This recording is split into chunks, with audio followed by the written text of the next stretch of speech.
इतनी डींगे हाँक रहे हैं तो 5 साल क्या गाजर मूला छील रहे थे? 5 साल से आपकी सरकार थी, मेजोरिटी की सरकार थी का 5 साल में काहे नहीं? इस बार भी लेक्चर मंच में काहे भाषण देना? जब आप सक्षम हैं, आप सामर्थ्य हैं, आपको किसी की जरूरत नहीं है तो काहे ले मंच में भाषण दे रहे हैं? काहे जनता के सामने आंसू बहा रहे हैं? ले आइए पैसा।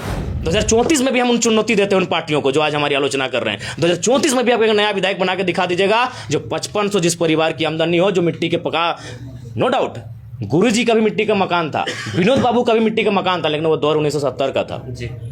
2010 में हमको एक नेता दिखाइए जो मिट्टी के मकान से आके नेता बना हो। हाँ, आज तो जरा मौके बेस पार ले ही, अच्छा फेसबुक में लिख ली, बेस पार ले 200 टका रिचार्ज कर ले, फिर लिखियो। जोहार। अभी हमारे साथ डुमरी विधायक जयराम महतो हैं।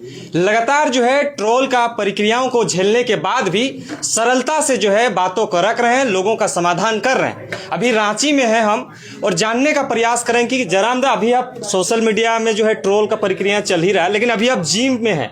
जो खेत खलियान में दौड़ने वाला टाइगर अब जिम पहुंच गया है, तो क्या इस चीज़ों को लेकर ये भी अंदाजा लगाया जा सकता है कि कल के बाद वीडियो जारी होने के बाद ट्रोल भी होइएगा?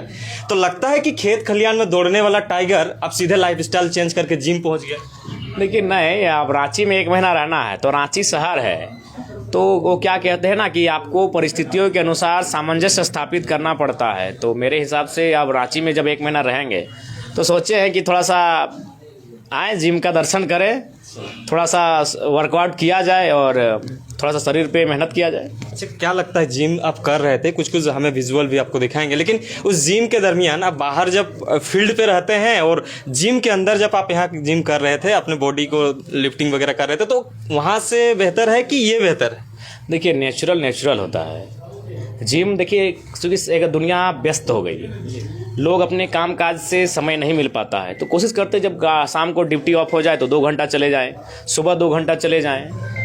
तो परिस्थितियों के कारण कभी कभी आपको जिम वगैरह में जाकर अपने आप को मेंटली फिजिकली फिटनेस को बरकरार रखने के लिए वर्कआउट करने की आवश्यकता होती है। दादा, सवाल तो चल ही रहा है, लेकिन एक चीज़ों पे हम जानने की कोशिश करेंगे कि ट्रोल चलते चलते जो है आपके स्कॉर्पियो पे ही आके रुक जाता है। अभी 5-6 दिनों से वही प्रक्रिया चल रहा है। आपने क्या BMW ले लिया है या मर्सिडीज ले लिया है या फॉर्च्यूनर खरीद लिया है?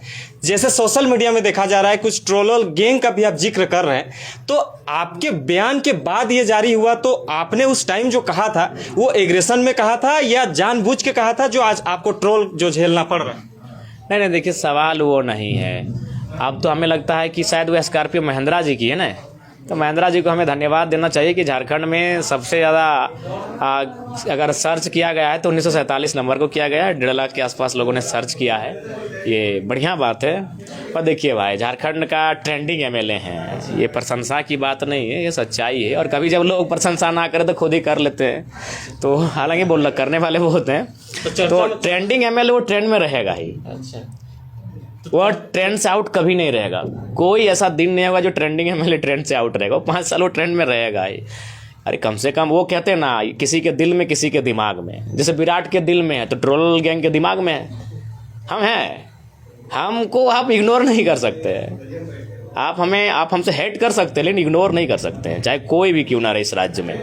तो किसी के दिल में है, उनके दिमाग में है, तो उनको तो कुछ नया चाहिए। अगर उनको नहीं मिलेगा तो उनका खुराक चलेगा कैसे?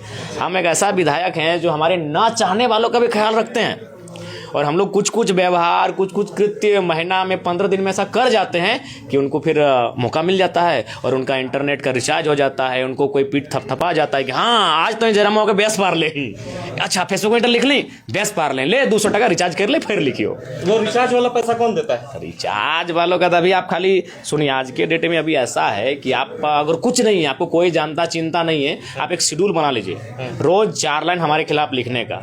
आपकी पहचान भी बढ़ जाएगी, आपका एक कनेक्टिविटी भी बढ़ जाएगा और बहुत सारे लोग आपसे जुड़ जाएंगे। अच्छा जयराम दा, लगातार जो है इस परिपाटी को पार करते हुए छात्र के मुद्दे पे जो है अभी कुछ छात्र हमें कमेंट कर रहे थे कि जेपीएससी को लेकर जो है लोग सड़क में अभी भी हैं, श्राद्ध कार्यक्रम भी चल रहा है, लेकिन अभी भी सरकार इस पर जो है मौन चुप्पी साधी हुई है। आपका मुद्दा था स्टूडेंट के मुद्दा को लेकर हम सभी सदन हो या सदन के बाहर हम काम करेंगे, लेकिन जेपीएससी को लेकर आपका क्या मानसा है? क्या अभी सदन में छात्र की कोई भी डिलीटिंग टीम हमसे मिली नहीं है और ना ही उन्होंने अपने तर्कों को हम तक रखा है कि सदन में इन विषयों पे बहस कीजिए। जैसे सीजीएल का मामला था तो सीजीएल के बहुत सारे अभ्यर्थी हमसे मिले थे, उन्होंने कहा था कि दादा कोई कुछ बोले या ना बोले, कम से कम सीजीएल का मामला आप सदन में उठाइएगा। और मैंने 4 दिन बहस किया तो उसमें 2 दिन हमने सीजीएल के मुद्दे पे बात किया था। तो अभी तक ऐसा कोई सूचना या फिर उनका टीम, उनका कोई पत्र हम तक नहीं आया है। अगर आएगा तो अच्छी बात है, और नहीं तो फिर हम बिना आए भी हम उनकी जो समस्याएं हैं हम खुद अध्ययन कर लेंगे और सदन में उठाने का काम करेंगे। कोयले के रॉयल्टी जो बकाया पैसा है उसको लेकर आपने एक बयान दिया था कि अगर झारखंड का बकाया पैसा सेंट्रल के पास है तो हम सेंट्रल गवर्नमेंट से बगावत करने के लिए तैयार हैं। लेकिन उस बातों को कटाक्ष करते हुए झारखंड के माननीय शिक्षा मंत्री रामदास सोरेन ये बयान देते हैं कि हमें जो है किसी का पक्ष लेने का जरूरत नहीं है, समर्थन लेने का जरूरत नहीं है, हम सक्षम है इस चीजों को लाने के लिए। तो फिर आपने समर्थन क्यों दिया जब आपके बातों को वहां एक्सेप्ट किया ही नहीं जा रहा?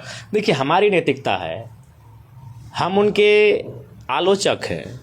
रामदास सोरेन जी रहे, हेमंत सोरेन जी रहे, जो भी हैं, हम उनके आलोचक हैं, हम उनके विरोधी हैं, हम उनसे असहमत हैं, उनके शत्रु नहीं हैं। हम आलोचक हैं, हम उनके विरोधी भी हैं।